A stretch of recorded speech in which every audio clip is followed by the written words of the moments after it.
സംഗീത നേരിട്ട വഞ്ചനയെക്കുറിച്ചുള്ള വിവരങ്ങൾ പുറത്തുവരുന്നത് ഒരുപക്ഷെ വിജയുടെ പ്രതിച്ഛായയെ തന്നെ ബാധിച്ചേക്കും.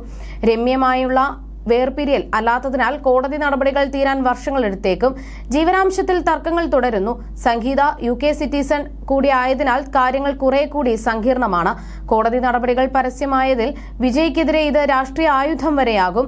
വിജയ്ക്കെതിരെയുള്ള തെളിവുകൾ പുറത്തുവരും. നാണക്കേട് ഭയന്ന് സംഗീത ആവശ്യപ്പെടുന്ന ജീവനാംശം നൽകാൻ വിജയ് തയ്യാറാകേണ്ടി വരുമെന്നുമാണ് ഒരു വാദം.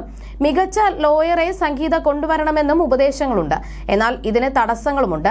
വിജയ് ഇന്ന് തമിഴ്നാടിന്റെ മുഖ്യമന്ത്രിയാണ്. അത്രയും പ്രബലനെതിരെ ശക്തനായ വക്കീലിനെ എത്തിക്കുക ശ്രമകരമാണ്. അതേസമയം സംഗീതയും കുടുംബവും പണവും സ്വാധീനവുമുള്ളവരാണ്. മാത്രമല്ല, കോടതി നടപടികൾ പരസ്യമാക്കണമെന്ന ഒരു പക്ഷത്തിന്റെ മാത്രം ആവശ്യം അംഗീകരിക്കപ്പെടില്ല.